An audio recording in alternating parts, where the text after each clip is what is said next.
Room service. Call the meeting to order. Please rise for the pledge. I pledge allegiance to the flag of the United States of America and to the republic for which it stands, one nation under God, indivisible, with liberty and justice for all.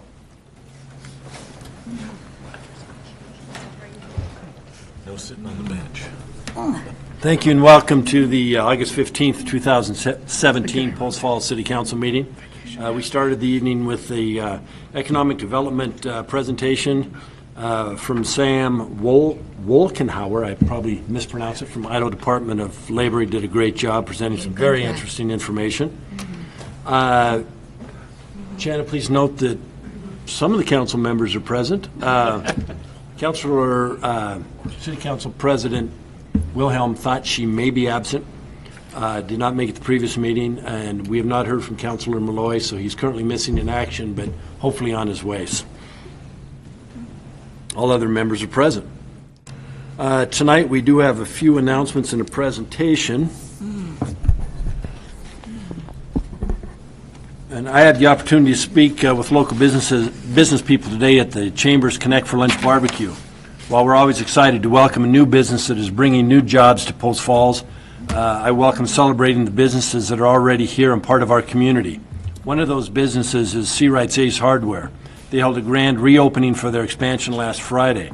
Congratulations to the Seawright family for 38 successful years in Post Falls, and they continue to grow. Saturday, August 20th is the last day lifeguards will be on duty at the beach at Camellan Park. The unguarded beach swimming area will remain open until the coffer gates at the dam are opened by Avista.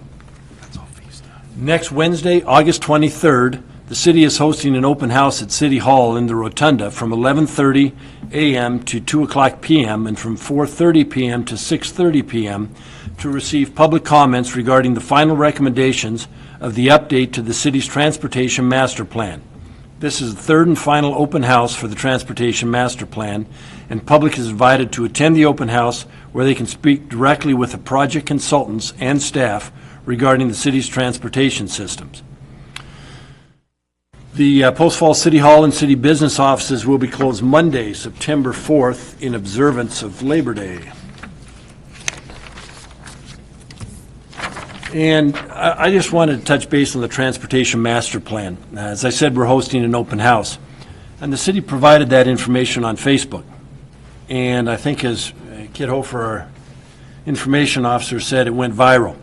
The city's provided Facebook posts relative to the master plan and has received extensive comments on the population growth projections that have been used.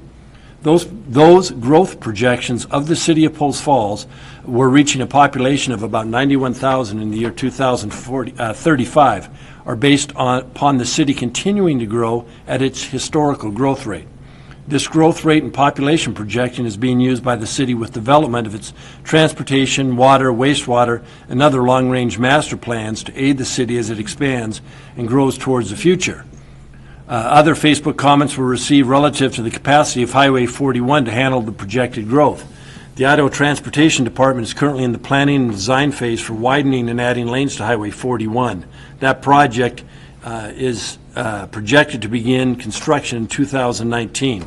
But I wanted to talk about the growth projections because the city, just to be blunt, was being lambasted on social media and some very interesting posts.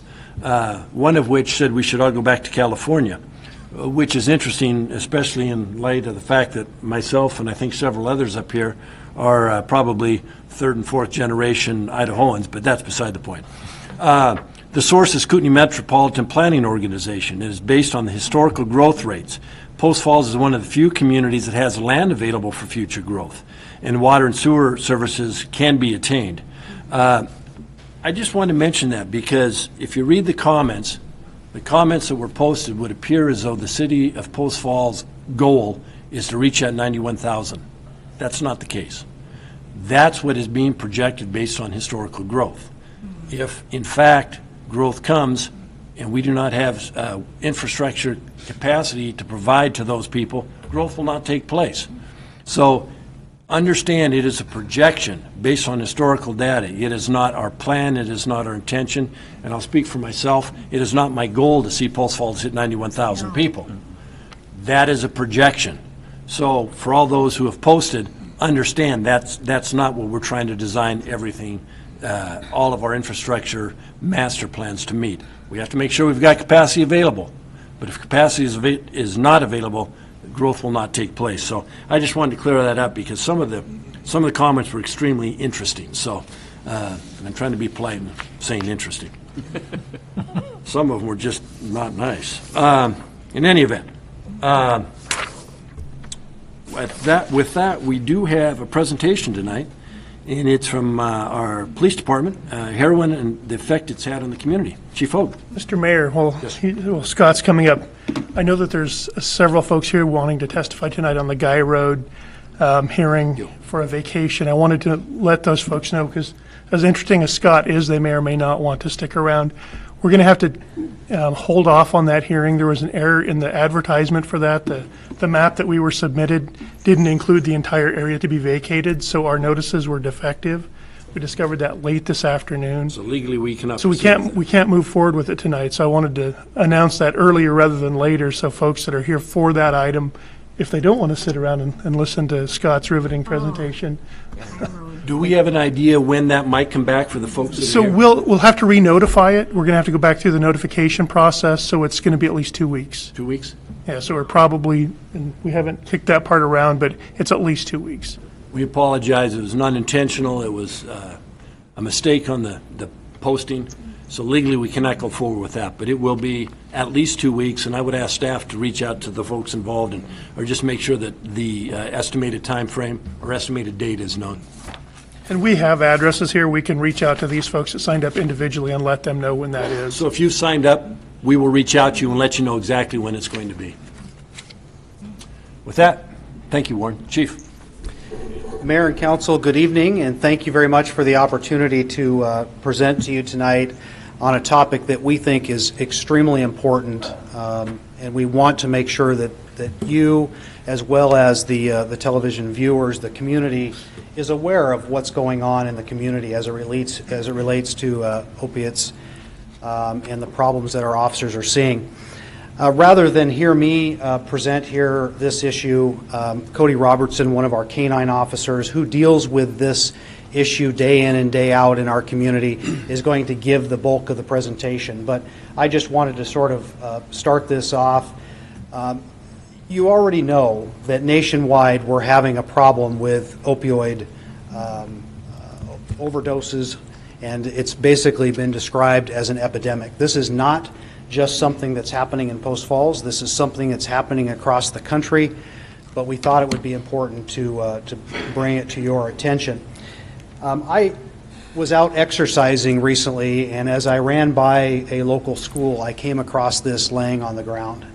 And I paused for a moment and looked at it and thought, you know, we enjoy a low crime rate, we enjoy a relatively safe community here, and we don't deal with these things a whole lot. But this really came to drew my attention to this, that, you know what, we need to start trying to do more.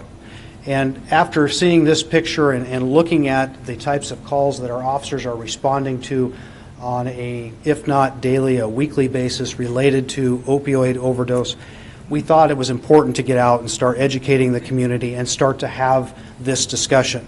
I see this as not a police department problem. I see this as a community problem, and we all need to work together to try and figure out how do we reduce this problem.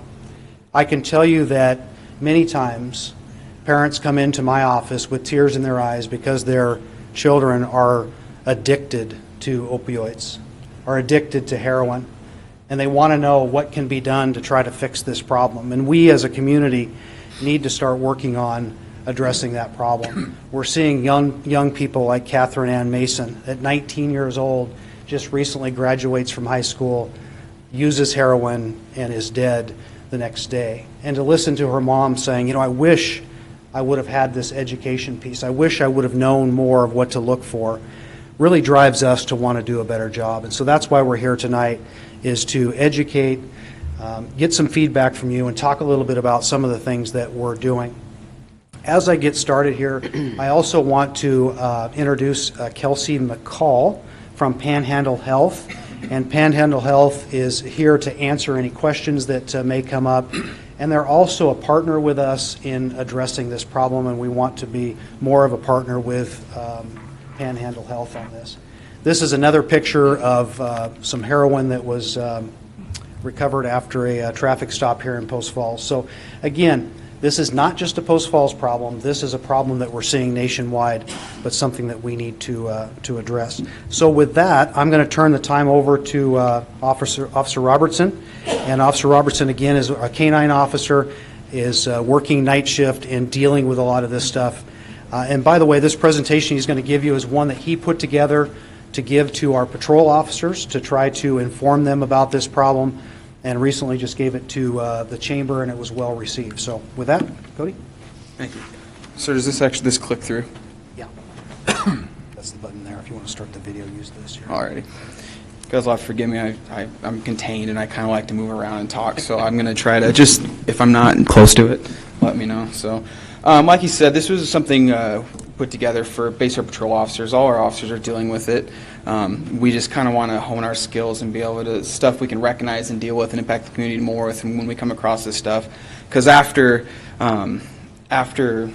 you know, a community member calls in about a child, a teenager or a child that they're having issues with, we're kind of the next line of defense of how we can combat this and deal with this issue. Like the chief pointed out, it's not just like in our city, it's everywhere, and we're just feeling the impact of it. Unfortunately, I don't ever want to blame places, but it doesn't help when we have a giant metropolitan from downtown Spokane all the way to Coeur d'Alene. We're just a stop off the freeway. So this is something we deal with out of all of our drugs, more than marijuana, more than methamphetamine. It's heroin, Oxycontin, oxycodone's kind of our premier drug at this time, and it really does destroy lives. So I'm going to open up with a video. It's going to be a depressing tone, but I'll hopefully cheer it up before we go. But I just kind of set why this is such a big deal, why it's so important to us, and why it should be so important to families out there.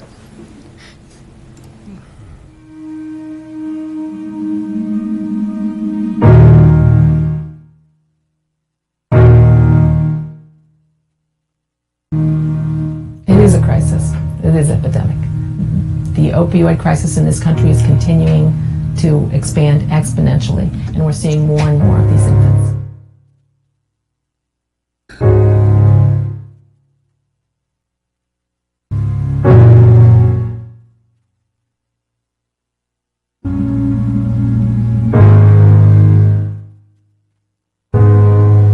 Like, I was in labor, in the bathroom shooting heroin, about to give birth to my child. The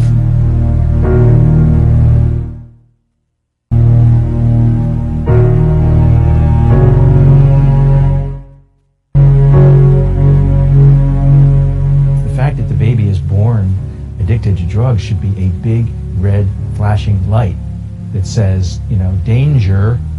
Let's all, you know, take a look at this child and its mother and its family and its residents and see if it's safe.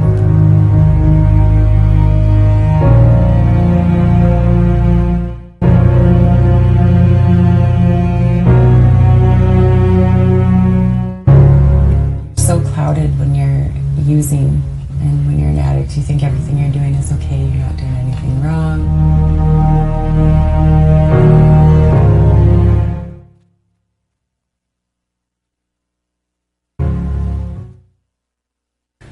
So this is a video that it's hard to watch, and I've watched it several times. It doesn't ever get easier, but it kind of drives the point home when we hear about, you know, well, it's just drugs. Who are they affecting? It's, you know, it's that person's problem, not our problem. Well, it is affecting other people.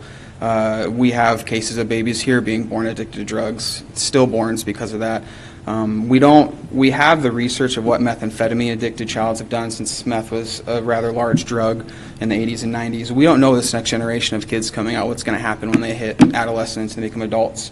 So it'll be interesting to see the effect on some of these long-term heroin addicted babies.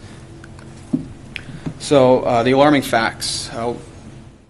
Every 10 minutes, a person dies from some kind of opioid overdose. It could be heroin, Oxycontin, methadone, Suboxone, some kind of opioid, someone's overdosing over it. In 2015, car accidents were no longer the leading cause of death for accidents in America. It was opioid overdoses. It's an absolute epidemic. We talked about before, a baby every hour is born addicted to opiates, and you can bet that absolutely is happening in our community. We deal with mothers all the time that are pregnant, that are actively using heroin, actively taking OxyContin.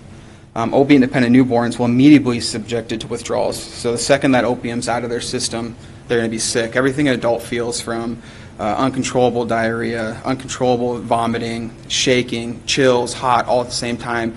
A baby, that's their first experience in the world, is that. The very first thing they're experienced, and they have to deal with that for weeks on end while they figure out how they're going to wean that baby off that addiction. There's a lot in here that I kind of hit our patrol officers with to kind of give us a background of what kind of happened. I'm not going to spend a lot of time in it because it's not important in this context altogether, but basically the heroin has been around since before America was even formed. From the Middle Eastern countries, Asia, even in Africa, there was heroin use. It wasn't used like we use it now, but it was still used. It was nothing new. It started to come over here and migrate when we brought migrant workers over. A lot of right time the railroad systems were around. All the Chinese were, the opiates, the opiums, they were smoking that stuff, and it was passed on to our people. After World War II, thanks to a lot of soldiers, because we really got big into testing pharmaceutical drugs on soldiers during World War II, suddenly all these over-the-counter medications started exploding, so we started seeing more control of these coming out.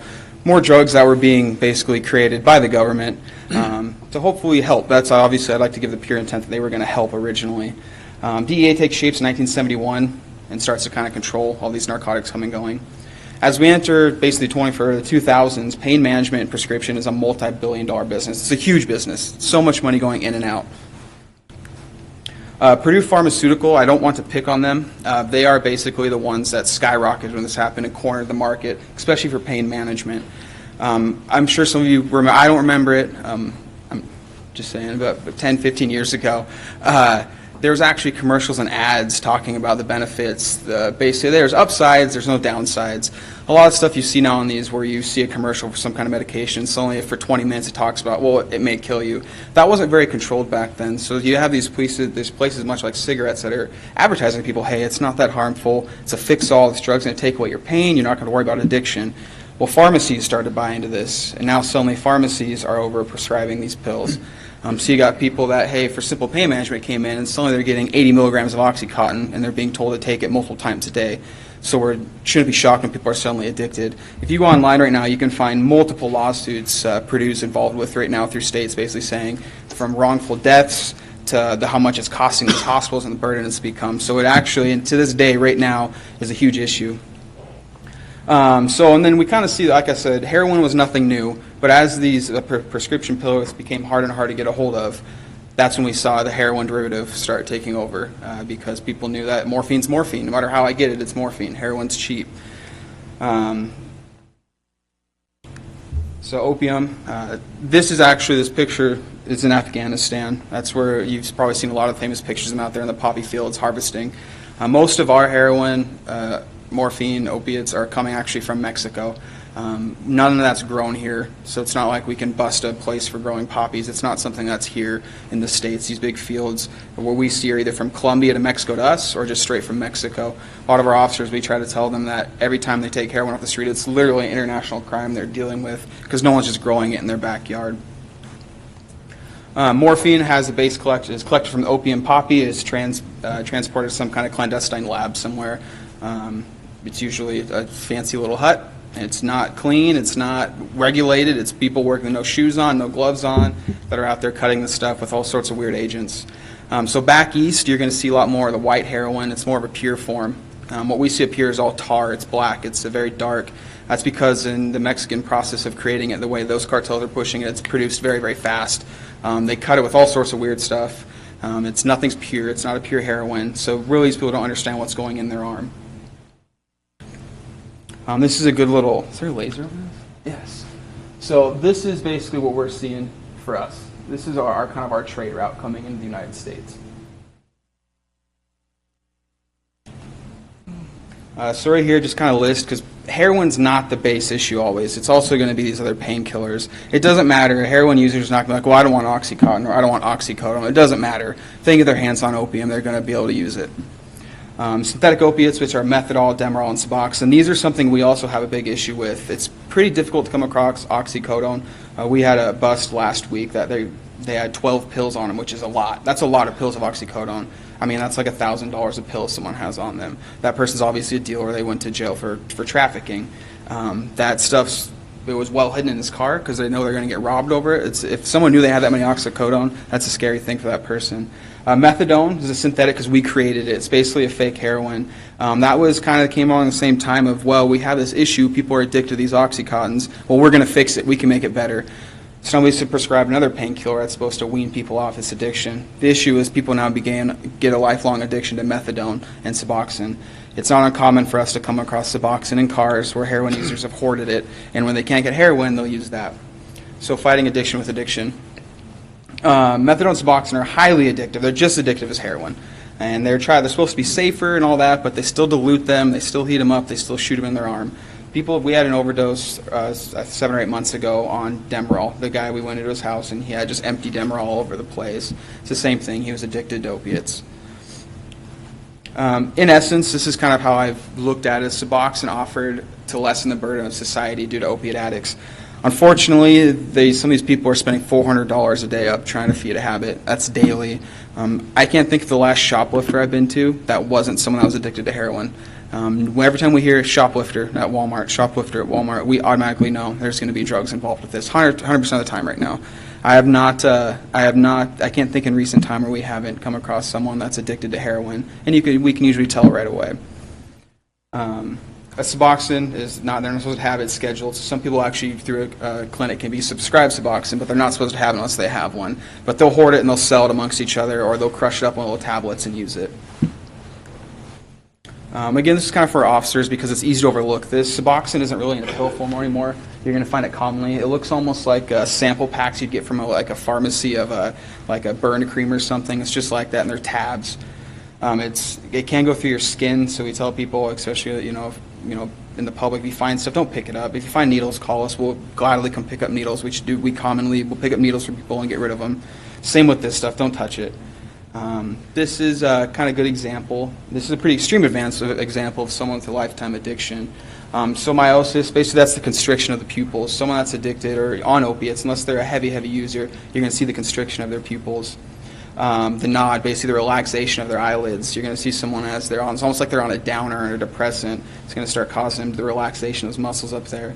Track marks, they're not always on the arm. A lot of these users have gotten pretty clever about the fact that they know that's a giveaway when someone sees that in their arms. So unfortunately, wherever there's a vein in your body, someone's going to use a needle. Females are very common for this. They don't use their arms very much. Most females are able to keep it on their upper legs is their common thing. But unfortunately, it's pretty easy to tell if someone's addicted to some kind of opiate. The fingertips are always going to be damaged because they're always behind a lighter flicking it. So that's something we always train our officers look for. Look at the hands, look at the face, look at the eyes, the scratch marks. Methamphetamine, obviously, was well known for meth bites. Heroin is not exactly the same. So you got your stimulant over here, which obviously you have saucers in your eyes. And this right here we call it pinned out. It's completely day or night, the eyes pinned out. So this is just kind of something for you guys to see and kind of look over and kind of see this is all stuff we have that we've come across, that we've seized from cases. I just kind of like to keep on file to show new officers coming in what to look for and then obviously share with the public. So right here, I don't know if everyone's probably heard the term chasing the dragon. We don't really hear that anymore, but anyways, it's basically chasing a melting prescription pill down a piece of tin foil and smoking it. Not a preferred method because it's kind of a waste of the high for a user. Intravenously is the preferred method of use. No one ever starts by putting a needle in their arm, but it always ends up that way. These tubes right here, they're actually pens. They're cut pens. And we come across that constantly. That's basically the pipe and how they're ingesting it. We'll see that on floorboards and pockets, on the car seats. The tin foil over here. So tin foil is always a huge giveaway. That's the residual run of all basically the matter coming off it. Heroin is rarely ever smoked. Again, it's a huge waste of the drug. It doesn't even get into your system fast as through a needle. These are the bottom of tin cans. So this is stuff that our officers are trained to look for on these traffic stops. Hey, there's a piece of tin foil on the ground. It's not so innocent anymore. We understand. Hey, why does this 22-year-old have crushed up tin foil on the ground? It's a giveaway. We can kind of see where that's going. And then we go intravenously, where people now obviously have migrated to using a needle. These are dangerous for us because unfortunately they don't always put the caps back on. And they love the addiction. These people that are addicted will actually hoard these needles. So we'll come across stops where they'll have a tin can full of 100 needles. They don't get rid of them. They'll use them over and over and over again. Therefore, we have HIV issues, the transfers of that. And like I said, none of these users start out by saying, hey, I want to put a needle in my arm. It's never supposed to get to that point. It's never supposed to get there. It's never supposed to get to the point where they're sharing needles with other people or they're reusing the same needle and over again. Unfortunately, it all goes down the exact same road. We have people that we have seen since they were 16 years old. 5 years later, we can see the changes that they've come through from maybe taking some pills, maybe using marijuana too much, and now they got into a party scene, and the evolution, it just goes so many routes, but it's in our schools. That's the scary thing. It is in our schools. More examples of stuff we kind of see right here. Crushed up Red Bull can to smoke oxy off of. Another example. And they don't throw any of it away. They never throw it away. It's always around there because that little bit of residue you see on there, if they're dying, hey, my withdrawals are kicking in, they will sit there and try to get that to be used again.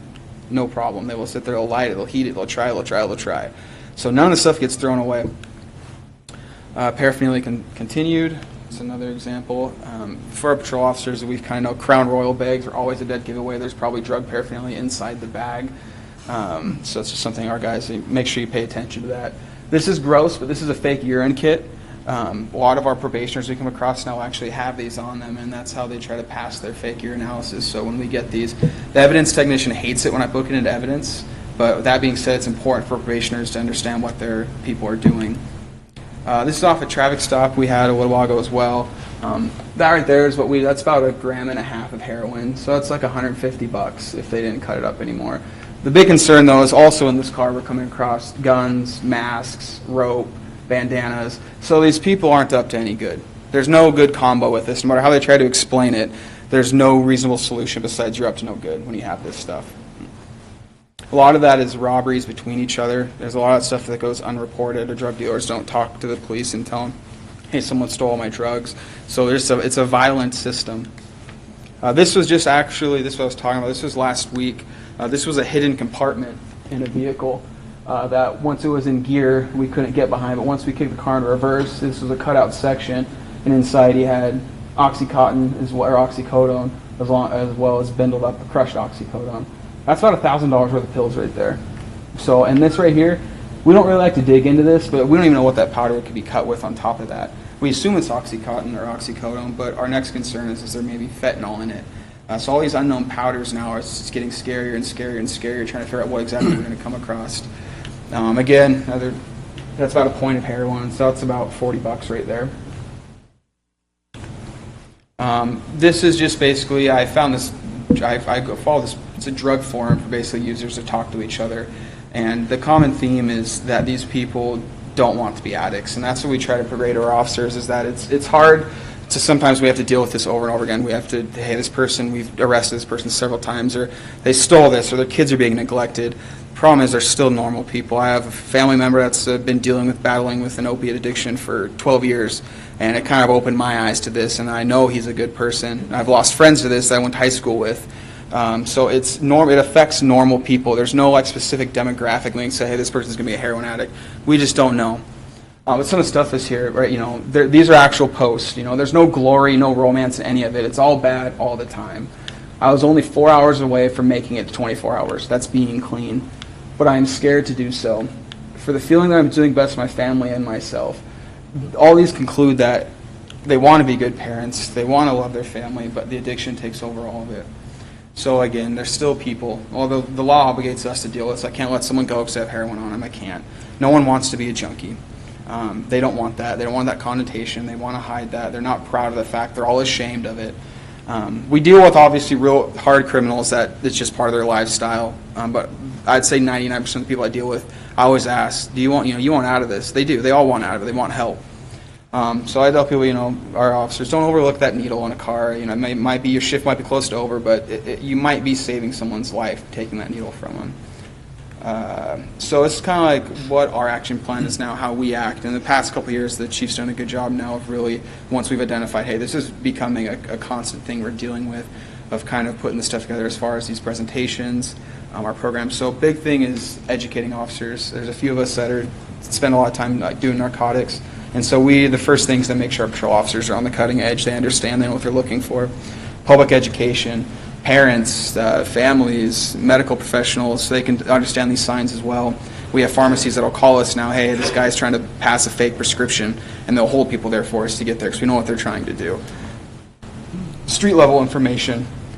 That's talking to these people. I love to have conversations with a lot of these users, and a lot of our officers do, to sit down and actually hear them out and talk to them and get their life story and see what got them here, and how many times they've tried to go through rehab, and and a lot of it's ensuring them and telling them, hey, we believe that you can get better, you can get out of this. There is a life outside of it. It's hard to convince someone of that when they're stuck in the middle of being scared of withdrawing. But there is a life out of there. People do beat the addiction. Unfortunately, the percentage is about 75% retention to heroin addiction, that not many people get out of it, but it gets done.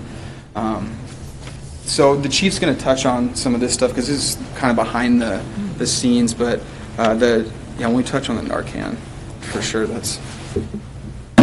Yeah, so some of the other things that we're doing, obviously, is working with our community partners. Kootenai County Fire and Rescue, the chief's here tonight, has been a great partner in training all of our officers on the use of Narcan. So when we respond to an overdose situation, our officers have a tool, and I don't know if you have one in your pocket, but basically it just gives the officer a tool to immediately counteract what someone's going through. The first week that we issued this to our officers, we used it on 4 occasions, saved 2 people's life.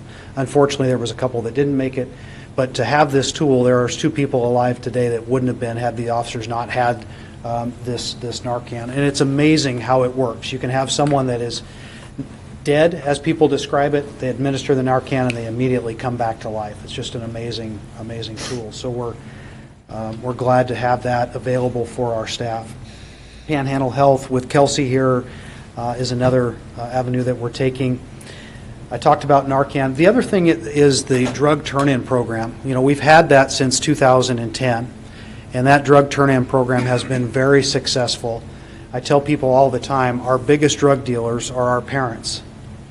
And I'll pause for a minute just to ponder that, because these young people are getting these drugs from their kitchen cabinets, and their parents don't even know about it. So if we can get that out of the house if it's no longer needed and get that into a safe place, that's our goal.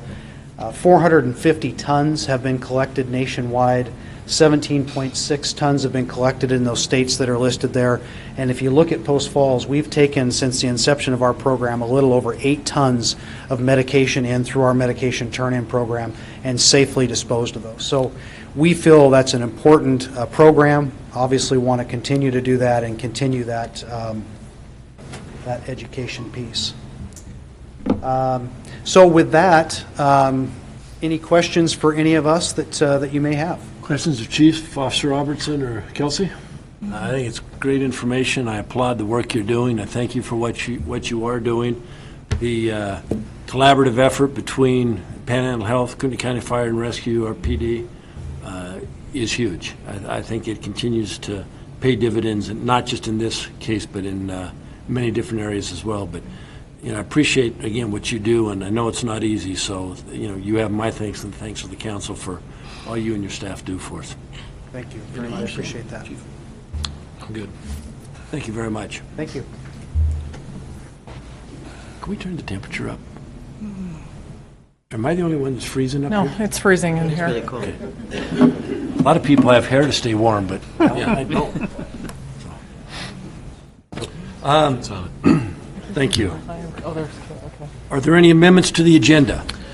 Yes, sir, there are. Are you going to?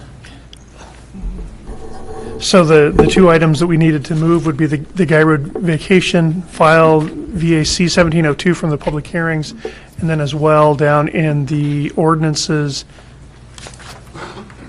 Wait a minute, that's a different, excuse me, just that one. Weren't we transferring something out of consent into new business? We've made that adjustment already and thank you. and posted So it's that, been so those 2 have posted. been, Thank you have very been much.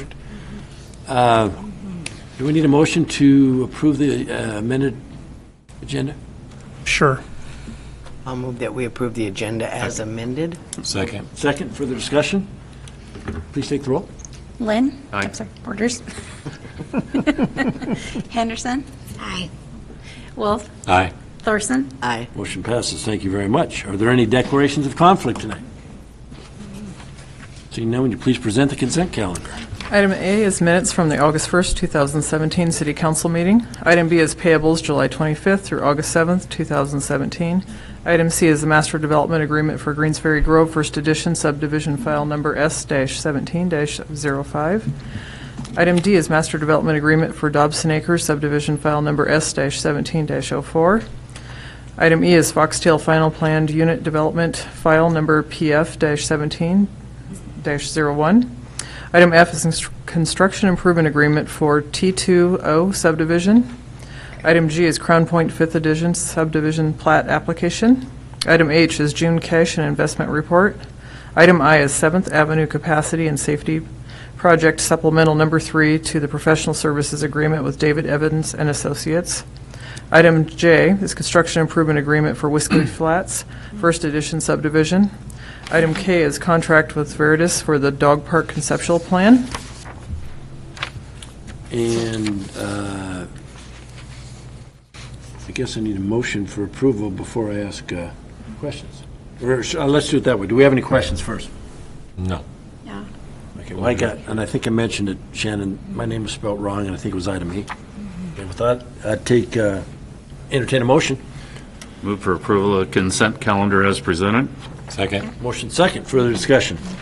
Shannon, please take the roll. Malloy. Sorry. Henderson. Aye. Wolf. Aye. Borders. Aye. Thorson. Aye. Motion passes. Thank you very much. We do have 3 public hearings tonight. Two, because we've changed one. The item listed as 2A is remove the guy road vacation. The second is fiscal year 2018 fee increases, and I will open the public hearing.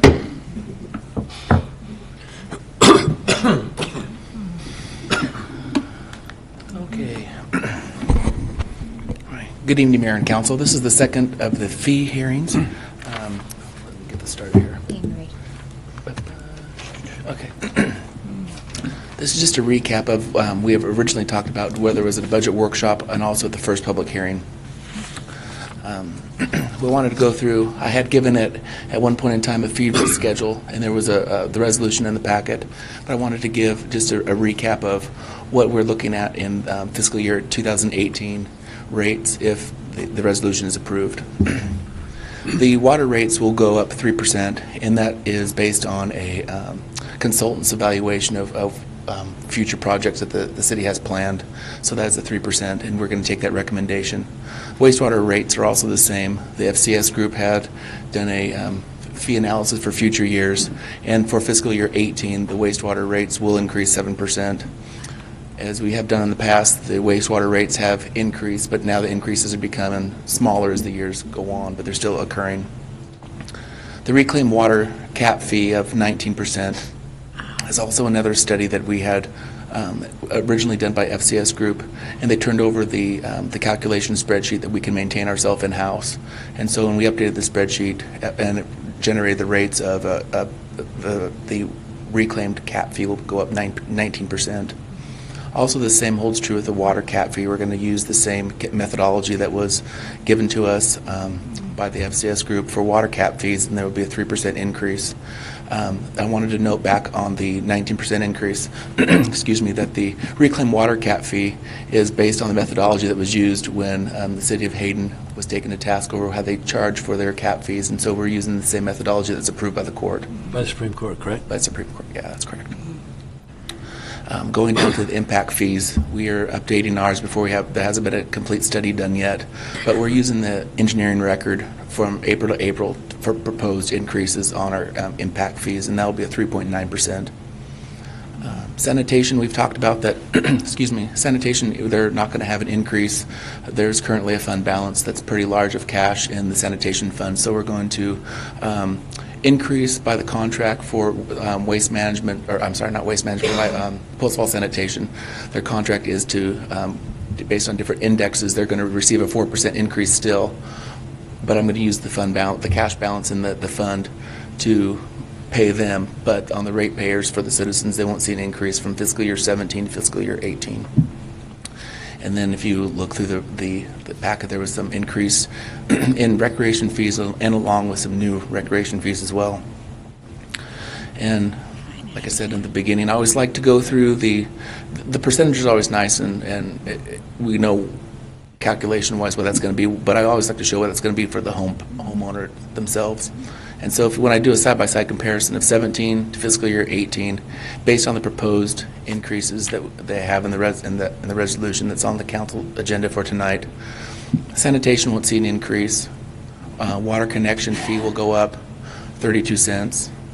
The use of 5,000 gallons is just an average homeowner based on summer and winter consumption as well. So use 5,000 gallons.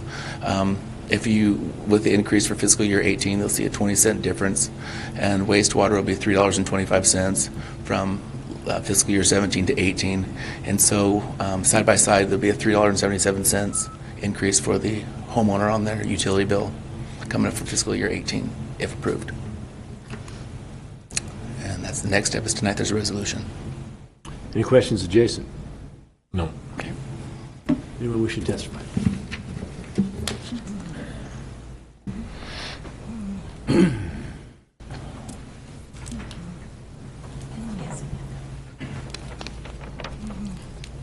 So what was that? Oh, okay. Wishing to speak is Joe Dolafield, and it's not marked in favor, in opposition, or neutral, but Joe's comment, and Joe will let you come forward, is expand discussion on some other fees. Joe, name for the record, please. My name is Joe Delafeld. I'm a resident of Post Falls at 3864 East First Avenue in Post Falls. And thank you for the opportunity of speaking with you tonight. I chuckled when I read this because I'm going to talk about it a little bit differently. You have it as fee increases. I'm going to call it fee adjustments. And what I'm proposing wasn't anything in the resolution that you have prepared tonight. And I'm not asking you to throw all that out. I know a lot of work went into your studies and so on, and I appreciate the fact that we stay current with the different adjustments that we have to make along the line. I would ask the council to, after you're done taking care of what was requested tonight, most times fees are always brought forth by staff or department managers once a year, twice a year sometimes. Very rarely a citizen, I think, comes and says, hey, I'd like to see some fee adjustments, so maybe this is a first, but I'll be as brief as I can. I'll tell you the story. My wife and I retired. We opened a small business, and we happened to open a restaurant. And so we thought it would be nice to have wine or beer available for some of the people that eat. So we applied for those things. And the state of Idaho charged us $150, and the Kootenai County charged us $225. And when I came to the city, I found out it was $400. So if you add it all together, it's $750 some. Our first 2 years of business, we never sold as much as the license cost because we were growing. We finally, we're in year three, and we finally achieved, we got past $750. So our sales are just about match what the license fees are. On top of that, each year we get a letter usually in October, November from Panhandle Health, and we fill out that paperwork because we have to have that in order to submit for the state. Then after the state gets done, then we can submit to the county, and with both of those in hand and the Panhandle Health, then we can submit to the city of Post Falls. So it's a long process, and sometimes December is a tough month for a lot of businesses because that's the day and all the licenses fall due. So my suggestion is this: we've grown as a community far greater than what we have in a long time. And our liquor licenses have kind of continued the way they have been on the sheet for a long, long time. And the categories I would just offer is to make some suggestions that we recategorize some of it. And my suggestions are, and I'm not sure because I'm not an expert, but we've got a legal team and we've got a great staff here. Maybe they can look into it. But I would suggest that restaurants 50 seats and under, that fee be reduced to $225, and restaurants that are 50 seats or more, or 51 seats or more, be raised to $350. Right now, both of those categories, you have to pay $200 for beer and $200 for wine, so it's $400. So that would be a reduction. But then on the other hand, as we've grown, we see more microbreweries and things happening within our city where we actually manufacture beer and sell beer on site. Some places just manufacture and wholesale it. So maybe we need to have some type of a license that would address manufacturing, brewing, distilling, and wholesaling, and charge an on-site fee that blanket covers for wine or beer. And hopefully we'll get some wineries open up over here. Also, in the retail stores, right now, the way that I read it, they pay the same as a small restaurant, but a big box store that retails beer and wine on a daily basis, probably more than we'll ever earn in our lifetime in one day. Sometimes that just seems out of sync. So I would just ask the council to take a look at it. We also have a few hotels and special event complexes, and then maybe a blanket license for them would be appropriate. I also think that as we grow, I know that it takes some time on our community resource officers and people that they have to do an investigation for the state. And maybe we need a new application fee and then an annual fee over and above that. So when somebody brand new wants to open up, they pay a blanket fee for the inspection process and so on, and then follow up with their renewal or their annual fee. So that's what I have to present. I thank you for your time.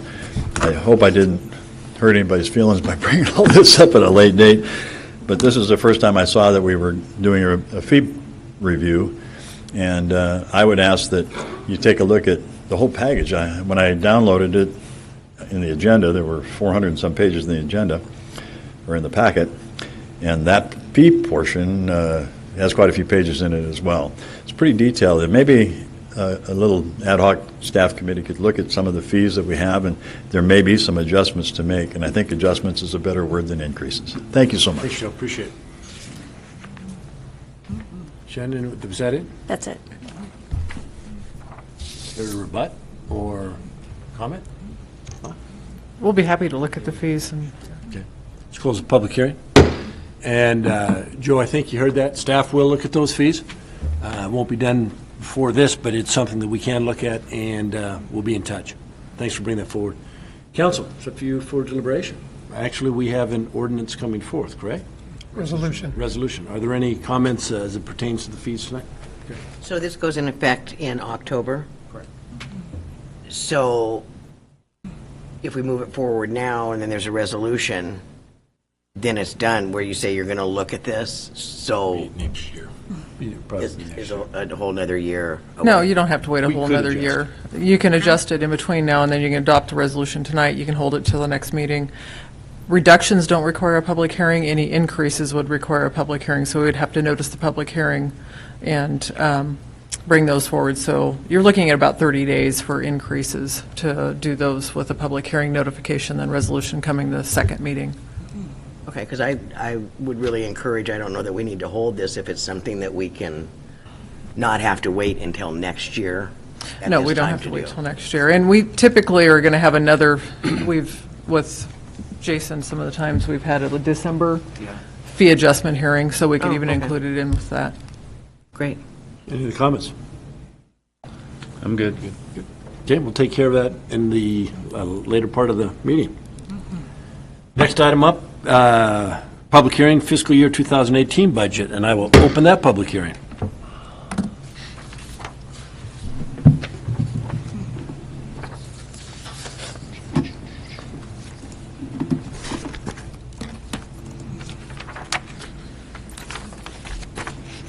Okay. Good evening, Mayor and Council. This is another one that we have talked about in the past about at budget workshops and, let's go back a little bit, at budget workshops, excuse me, and also in the council packet prior, I had, or the council packet for tonight, I had the detailed worksheets, and at the budget workshop, we've talked about what the departmental requests are, and this is going to be a little bit of a higher level blend of both. It's going to show a recap of by fund, and also I'll give a highlight of what the departmental requests are, since the bulk of the detail was in the council packet.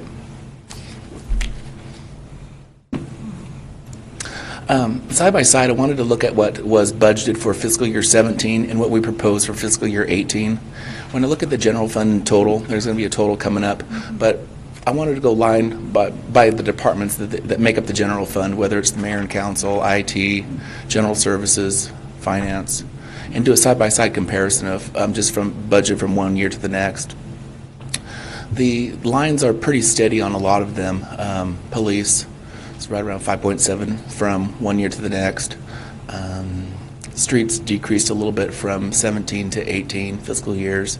Let's see what other changes on that one. Legal services is the same. Finance is very, very close to what it was in 17 and 18. The fleet management, fleet maintenance, GIS, which is a new department. Down below we have a new department of the streets. When we took the streets from its own fund and we put them into the general fund, you'll see that there we have an increase from 17 and 18. Then halfway through there's all of the general fund departments as a recap of fiscal year 17. The total is $21.7 million. In fiscal year 18, what I'm proposing for the budget is $20.5 million. When you look at financial statement purposes, I include the general fund and two additional funds, which is the personnel pool, which is what we transfer the funds out of from the general fund for medical. That's out of the personnel pool fund, and then the annexation fee. So from one year to the next, you'll see what the total is in general fund, and then I give a grand total for general fund on the next slide, which maybe, did I? It's down the bottom. I have it. General fund for fiscal year 17 is $25.2 million, and then the general fund for fiscal year 18 is $24.1 million. And so the general fund went down for fiscal year 18 was what's proposed in the upcoming budget. And then the other funds that make up the remainder of the city is special revenue. Special revenue is what is the insurance, drug seizure funds, 911, special event, and the cemetery perpetual fund is in the special revenue. That's the budget is increased roughly $200,000 for fiscal year 18. Capital projects, which is decreased from 5.7 to 3.9. Those funds are the impact fees for public safety, streets and parks, and also the street capital projects funds are what make up the capital projects fund themselves. The debt service funds are our LIDs that the city has issued, and the enterprise funds, of course, are the wastewater, water, and sanitation all rolled into one. So over a side-by-side comparison, 17 has a budget of $56.1 million, and the proposed budget for fiscal year 18 is $53 million. And of course, the general fund budget is built on no property tax increases, and from 17 to 18, and it was just based on the highest of the last 3 years, and then new construction and annexation.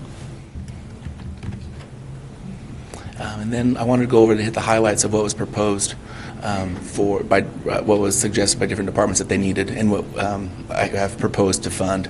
The police department has requested originally one patrol officer, but with the expansion of Post Falls coming up with all the apartments, multi-family housing, and also houses coming online, we felt that we could fund 2 police officers in fiscal year 18. There's going to be patrol vehicles of $180,000. Street reconstruction of $124,000. Also in streets will be the service bays out at the shops. So they're asking for $37,000 to add more transportation bays. Parks is wanting to, they're requesting $25,000 for additional surveying of the parks. Sealing of the courts and trails is $12,000, and playground equipment at Falls Park is for a $12,000 request. Parks is also going to do some landscaping and improvements on their 3rd Avenue shop. That's going to be a $15,000 request, and also a parks reconstruction of $65,000. Cemetery has requested for software of $10,000 to track plots and with their activity that goes on up at the cemetery, especially with the new expansion. They felt it was necessary to have some new software versus what they currently track. Engineering, $20,000 for outside professional services. With all the new growth, they can outsource some of that work versus doing it in-house. With also the new parks and all the new development that's going online, the urban forestry, we're proposing funding a city arborist at $51,000. And fleet maintenance is requesting a crane for, an overhead crane for $12,500. And then the next step in the process is bring back the budget ordinance at the next council meeting. I have a couple questions, Jason. Okay. Comments and questions. And the numbers may be off because your numbers changed from the reports I downloaded. So, first of all, when I look at the general fund, it's nice to see that went down $840,000 from fiscal 17 to fiscal 18. I tried to figure out where that was coming from, and it looked like streets were down $302,000. And questions I have, though, is if I can read across here, bear with me. Looks like, was it the building inspector? I'm sorry. Too many lines. 554,000 down to 490,000. That's positive. That's $64,500 decrease in that expenditure. And then on the city engineer, that was also down 33,000. Is that, I'm just curious, I didn't notice that before, but I'm curious where that comes from. Is that just efficiencies being built in? I know at the $64,000 in the building department, they are implementing the software this year for InterGov, and that's going to be completed in this year. Okay. And so they didn't have that, I didn't need any additional funding for that project in fiscal year 18. So that's what the building one is, and the other one was engineering. Engineering, I yeah. believe theirs was also software. Okay. Yes. All right. So I pointed out because it's good to see that it is Yes. going down. And that's one thing I wanted to point out. I know we always talk about what the departmental requests are, but when we start this process and we talk about what the departments are requesting, Shelley and I do go and we look at over the past years of what they've had budgeted, and if they haven't used, we have a discussion when we meet with each department head. Are they going to use it because of something that they just didn't complete in the prior year, or really can we reduce those line items? My other question is, and I just noticed something else when you were up there, but again, for an $840,000 decrease in general fund, I think that's great. Total of all fund expenditures was down, based on these numbers, $2.9 million, but the two questions. First of all, look at your total fund expenditure line, $56,152,000, and the information we had in the agenda was $55,940,000. Okay. So I don't know if there was... The budget amendment. We had a budget amendment. So, okay, but these were the reports that were in our agenda. Are we still okay with them? And this was the packet that I downloaded today. Yeah, I can... No, I'm okay with your explanation, but are we okay for any notice of public hearing, et cetera? Yeah, we've essentially set the high water mark piece. We've done that, and so we've already essentially set that line in the sand. At this point, we're going through the process of receiving public comment. We want to make sure that the numbers are accurate. So I think Jason's providing the most up-to-date information that we have, and Okay. some of that is a bit of a moving target, Okay, given the way that's good. things fluctuate. Well, again, my initial comments were... It's a good question. I love to see the fact that we're trending down. I mean, I know it's difficult to control expenses, but to see that kind of a decrease, and there's reasons for it. Right. But then I saw the discrepancies, and I just wanted to make sure we were fine on that. Any other questions of Jason? No questions. Thank you, Jason. Anybody wishing to testify, Shannon? We have none. Well, I'm not going to let Jason rebut then. Hopefully he won't want to. I'll close the public hearing. And we will have motion coming forward later, correct? I'll bring a budget. Generally, the council would direct staff to bring an ordinance forward to the next Okay, meeting. Thank you. You get so many of these with fees and that, and I always get confused. I would entertain a motion. Before we do that, what? You're good. I mean, I'm messing up anyway, and then you're going to throw... That's okay. I just want to make a comment primarily to the council, but also to the public, that one thing that I've been around budgets for 40 years, so I take it upon myself to take this budget process very seriously. And last year, even though I was well into my my term, I decided that I was going to really spend this last year really taking a hard look at all of the expenditures of the city. And even though I did it in the past, I really did it with a fine tune this year. I looked at every check that was written. I questioned every check that was written. Jason knows I bug him to death because every council meeting I send him a list of expenditures so that I fully understand what these things are spent on. The reason I bring that up is that I know that as a as a citizen of the city, I always had questions about what's the city doing? Are they really spending the money that they should be? And are they good stewards of our taxpayers' money? And I've come to the conclusion that the city does an excellent job of spending the money that the citizens provide. Do they spend every nickel and dime the way I would spend every nickel and dime? No, I'm a tightwad. I'd probably shave $200,000 off this budget, but it's a $53 million budget, and it's a small fraction of money. I recently met with Shelley in regards to the way that we pay our staff. She's made agreement. Mayor and I, Jason and Shelley, meet regularly to talk about the budget. She's agreed to have a workshop so we can sit down and talk about this in depth. The point I'm trying to make is that this is a big deal. City works really hard at this. I've spent the last 4 years looking at this stuff, and I just got to tell you, they do a great job. And I would move that we just move forward with this as presented. Bring it back for a Yes, bring it back for. And I'll second that. motion and second. Further discussion? Shannon, please take the roll. Henderson? Aye. Borders? Aye. Wolf? Aye. Thorson? Aye. Motion passes. Thank you very much. Al, thanks for your comments. And just so council knows, a year or two ago, I guess it was last year when Al had questions on budget, we decided we're just going to meet periodically throughout the year to discuss it. But on these workshops, we will make sure, we will post it as a workshop so everybody's involved and can ask questions that you may have. So we will include everyone on that. Next up is unfinished business, and tonight we have none. And following is citizens' issues, and a section of the agenda is reserved for citizens wishing to address the council regarding a city-related issue that is not on the agenda.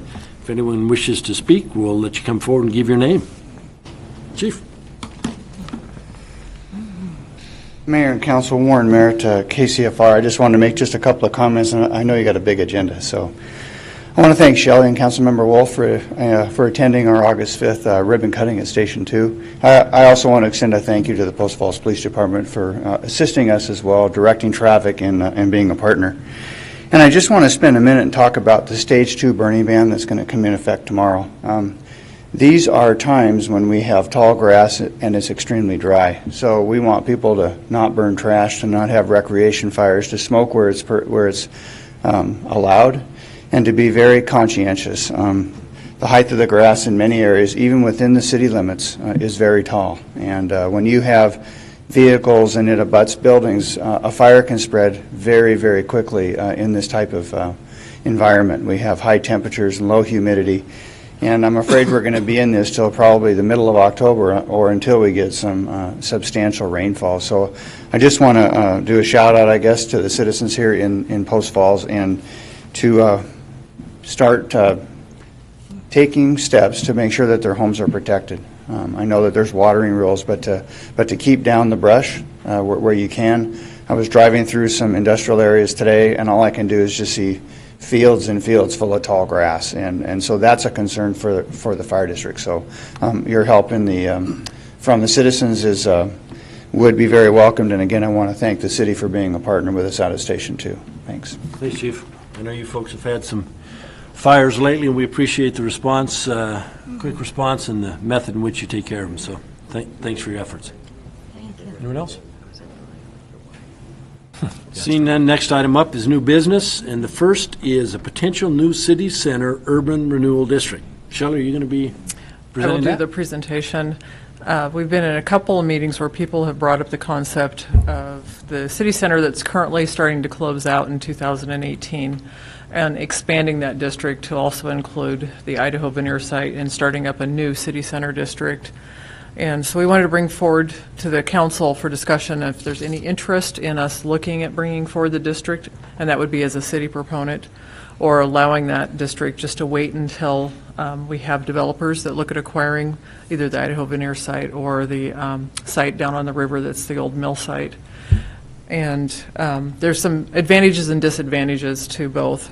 It's about an 18-month process to create a new urban renewal. So if the city were to take it on and begin that process, if a developer were to acquire the site, there wouldn't be the length of time to wait for the district to start. The downside is if they were to do something radically different and it wasn't within the plan, you would have to amend the plan, and it basically resets it and starts that district revenue allocation all over again. The other piece is looking at the downtown area and providing sidewalk, providing parking, providing street lighting, those type of items for the businesses that are starting to locate in this downtown area. If the city were the proponent, we could go ahead and move forward with those. We are looking at a city center parking plan, and that's within the city budget, and Bill Melvin's in charge of that project. So we are looking at putting together a parking plan because we need one down here. If it were for the city to move forward in a city center urban renewal district, that parking plan would become part of the city center plan. And I can take any questions. Shelley, if the current plan expires in 2018. Yes. If we were to create a new plan, a new district, the tax base would reset then to 2018 level. So any increment that we have at this point would be included in that base. So any improvements have been made. Right. So your base starts all over at whatever the market values are going to be. If we did it in 2019, then that would be the starting values. Okay. So everything that's currently within the increment for urban renewal within that current within that old plan is going to go away with that plan. There will be some funding then available to the taxing districts to use under the new construction values for their 2019 budget. And you've attended meetings, presentations with our urban renewal district?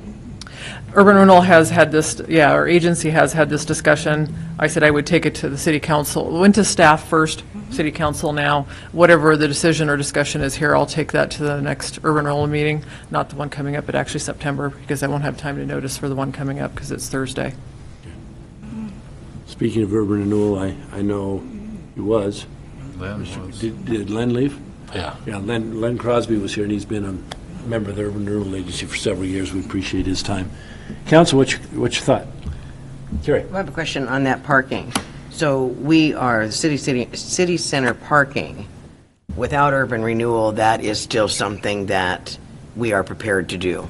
We are doing the study, and we are looking at pursuing a community development block grant to help with the first phase of that parking, and that likely will be around that First Avenue, Second Avenue area. So that's not contingent on No. whether there's a urban renewal. Just No. on the face of it, I wouldn't be inclined to start a new district, even though it has that 18-month. Like the people that are going, not be city-driven for the improvements before there are businesses that are, property owners that have a plan. I guess I'm going to disagree with you because I'm not sure exactly. I'm not a big fan of creating a urban renewal district unless there is some sort of plan ready to go or whatever. But in this particular case, I think there's a couple of different things that have an impact on this. One, there has been some movement in the landings. There has been some new ownership. So that's something that at least has some potential of moving where a few years ago it wasn't going anywhere. The other is that we just went through this process with the county. So we've got that new piece of ground right in the heart. And then the other, parking. Could be for parking. Doesn't have to be for parking. But it's a new component to all of this. And then add in the third piece of that, and that is the Idaho veneer property. So I think that we're poised in a position where there could be some developers out there that could at this point in time say, hey, there's something happening. I can now see the light at the end of the tunnel here to really start something, and I wouldn't want to wait until they come forward and then stop and say, okay, well, we can't really do anything until we create a new district. So I would be inclined to, I think it was the third item on here, at least to set up a joint meeting with the Urban Renewal District and talk about that, because there are those three factors in this particular area that I think could help us jumpstart some development in the city center. Good. So I don't know if that totally disagreed with you or we were on the same page. It's America. It's America. So it's okay. Excuse me. No comment. I would agree with Alan 100%. I think there is some huge potential for some improvements with a new urban renewal district in that area. And I also see some potential for some expansion to some of the items that have already been completed within the area. As an example, 4th Street, to finish that going all the way down through the Idaho veneer property. So I would be happy to see us have a meeting with the Urban Renewal Agency and see what we might be able to put together. Well, and I'm glad you brought that up, Mayor, because that was a question I had too, and that is, it does reset, and I think that's an important thing too, that we will be able to, as a city, be able to take advantage of the increase in taxes that this property has had so far. So it's not like we're stuck with the old structure that we had when we set up the original. So, You okay with the meeting? Okay with that. Okay, do we need a, excuse me, Do we need I'll a get my formal voice motion? back maybe. We don't need a formal motion, we can just move forward. Okay, thank you very much. Thank you. Next item up is North Chase Place subdivision request for mediation. I'm going to turn this over to Mr. Wilson. Thank you. So probably a month ago, you had before you the North Chase Place subdivision for consideration. If you recall, in your packet, I put a copy of the plat and the findings in your packet. As you recall, it's essentially a 5-acre subdivision, 20 lots, 1 road, pretty constrained configuration. We've received requests from a citizen for both have the city council order mediation between the developer and the neighbors, and also a request for reconsideration. I'm trying to say the same thing twice here. So I've given you the information in your packet that sort of gives you the base of where we've been and what we've been asked to do. I've also given you a response letter from the developer in each instance. Regarding mediation, the developers indicated essentially they have gotten through the approval process. They don't really see a reason to mediate at this point. Looking at it from staff's perspective, given the frankly relatively small size and the shape of the subdivision, it's hard to envision a different configuration coming out of mediation. So our recommendation is to not order mediation in this case, because we just frankly don't think that it would get us anywhere. If you do order mediation, that's at the city's cost for at least the first session. I don't have a sense of exactly how long that would take, but my guess is at a minimum, you're probably looking at 4 hours of mediation at a mediator's hourly rate of $300 to $500 an hour. That's sort of the base of what you would be looking at for the cost. So that is the first request that was submitted. I'll go ahead and speak to the second one while I'm talking. We have also a request for reconsideration on that same subdivision. The reconsideration process is built into state code. It's essentially there so if somebody wants to challenge legally an approval of a land use decision, they have to first go back to the entity and say, here's where you messed up. You got this process wrong, you didn't apply that criteria correctly, or something. They have to give us something that explains where we got it wrong. The information that was provided to us, I frankly, it looked a lot like information that was presented to you during the public hearing. There was some issues with traffic safety, there was some concern about railroad tracks.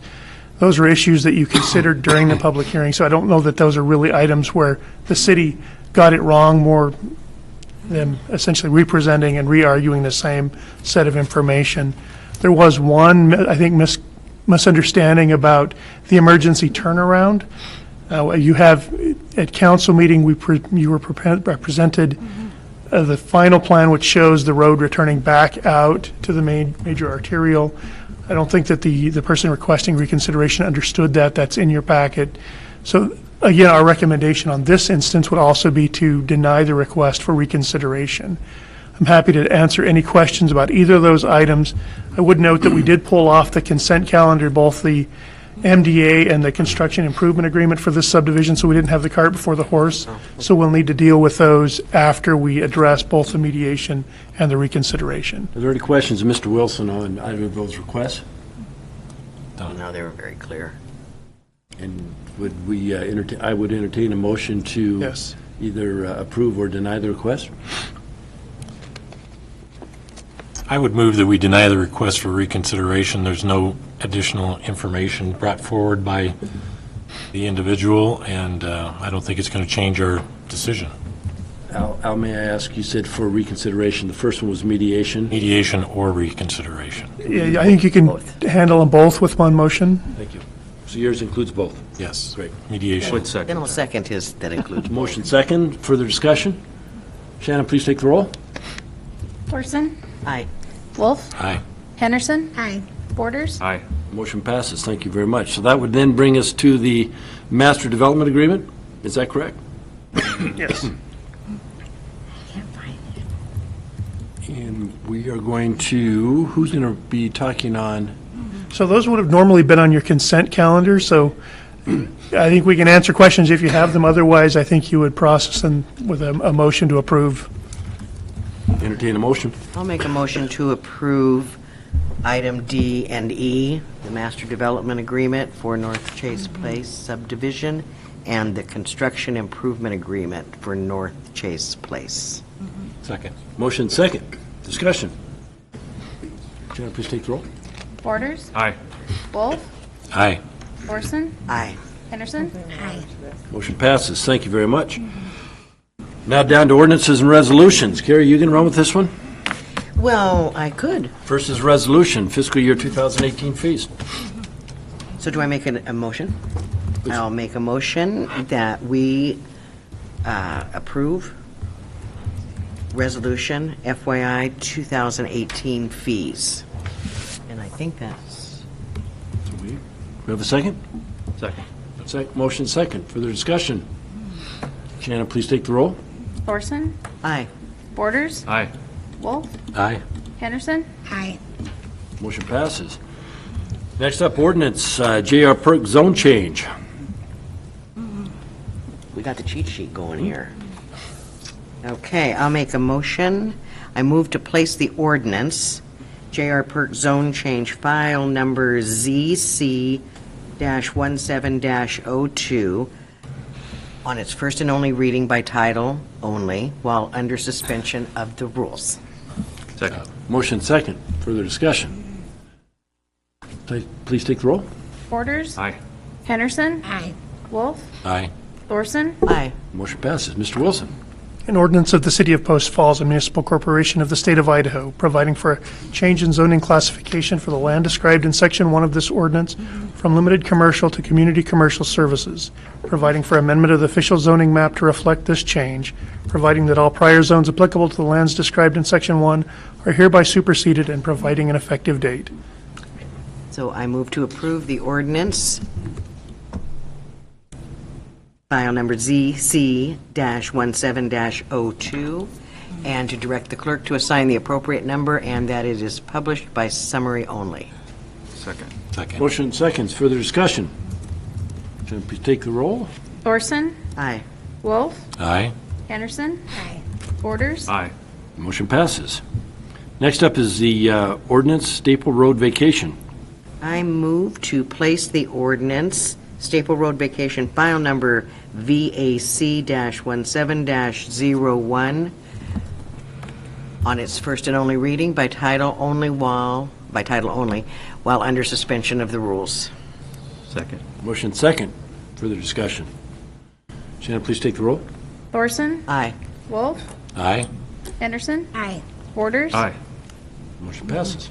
Mr. Wilson. An ordinance of the City of Post Falls, a municipal corporation of Idaho, providing for the vacation of rights-of-way in Section 28, Township 51 North, Range 5 West, Boise Meridian, as described herein, providing for disposition of the vacated rights-of-way, providing repeal of conflicting ordinances, providing severability, providing an effective date, and providing for other matters properly relating thereto. I move to approve the ordinance, Staple Road Vacation, file number VAC-17-01, and to direct the clerk to assign the appropriate number and that it be published by summary only. Second. Motion second, further discussion. Shannon, please take the roll. Wolf. Aye. Borders. Aye. Henderson. Aye. Thorson. Aye. Motion passes.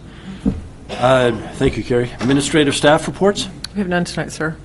Under mayor comments, we do have a few. I want to take a moment to thank the Post Falls Police Department, Kootenai County Fire and Rescue, and EMS services. Recently, there have been numerous traffic accidents, home fires, and brush fires, often several incidents each day. Unfortunately, many fires and other incidents are caused by carelessness. The response teams are spread thin when multiple incidents occur at the same time. Hot weather and smoking conditions add to the difficulties. In spite of these challenges, our local response agencies provide service second to none. Each of the mentioned agencies are expecting rapidly increasing volume of calls, and the council and I very much appreciate all of our first responders. I'm going to ask Mr. Wolf to read this because I'm choking again. Post Falls Triathlon Director Tracy and Officer Ogle, thanks for your great event this past Sunday and the extra support you provided out on the bike course. Our son, Jim Kennard, is a special needs athlete, and this was his second triathlon. We tend to ride with him on his recumbent bike out on the trail of the Coeur d'Alene, although for the race we had 2 bike supporters alongside him. What a cool surprise to have the police officer escorting him for most of the event. Thanks for the added safety feature and the overall great community support. Then to have an officer come back to the finish area and talk with Jim and his team was an added bonus. Thanks to everyone who worked behind the scenes to make this happen. Thanks, Officer Ogle, for going the extra mile in making this a safe and positive event. Thanks, Jan, Jeff, and Jim Kennard, Coeur d'Alene residents. Thanks. Lastly, I just want to, I'm reading this because I have it on my phone, but following the tragic events in Charlottesville, people across the nation have united to stand with Charlottesville and denounce groups that preach hatred, bigotry, and white supremacy. Post Falls stands with Charlottesville, and our prayers go out to the victims and their families. There was a interesting yet disturbing article on MSN yesterday where MSN listed states that 10 states that had the highest number of hate groups in the country. Idaho is number 2. Montana was number 1. Idaho has 12 hate groups, according to this report. And so, as I said a minute ago, we stand with them. People have a right to express their opinion, but that right does not extend to violence. So we had a comment today at the Post Falls Chamber meeting where the pastor who gave the invocation said he was in Nashville. And a gentleman, young man, comes up to him and says, "Where are you from?" And he says, "North Idaho." He says, "Oh yeah, you're the one that's filled with white supremacists." And that's unfortunately oftentimes the picture that is painted of our area. And while there are 12 groups, the total population or membership of those groups is minuscule. And people need to realize that Idaho and Post Falls and North Idaho in particular are not that type of people. So, as we work on economic development, as we work on promoting our area, hopefully people will see through the smoke and know that we are a tolerant and accepting people up here. But it was very disturbing to see. I guess it didn't surprise me, but to be ranked number 2 in that category was not good. So there's 12 groups? 12 groups, yeah. So, Council, any comments? I have one comment. I had the pleasure of attending the movie in the park last week, and I just wanted to thank Chief and Dave for help putting that on. It was great. There was 250 people there, local kids and families just out enjoying the great summer weather and watching a great movie, and I really appreciate you guys putting it together and your team for being there to support that. It was awesome. Thank you. I know it's well received. Thank you, guys. With that, we do need an executive session. And I'm on a roll here. Yeah, you are. So I'm going to move to enter into executive session pursuant to Idaho Code 74-2061E for the purpose of considering preliminary negotiations involving matters of trade or commerce in which the governing body is in competition with governing bodies in other states or nations, and also for the Idaho Code 74-2061C to acquire an interest in real property which is not owned by a public agency. And that further no action will be taken during the session, and the session will last no longer than 30 minutes. 30 minutes. Wow. Motion, we have a motion. Do we have a second? Second. Further discussion? Shannon, please take the roll. Thorson? Aye. Wolf? Aye. Borders? Aye. Henderson? Aye. Thank you. Motion passes. We will enter into an executive session.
call the meeting back to order. Is there any motion to come forward? Move to adjourn. All those in favor? Aye. Meeting adjourned. Thank you very much. Now you can.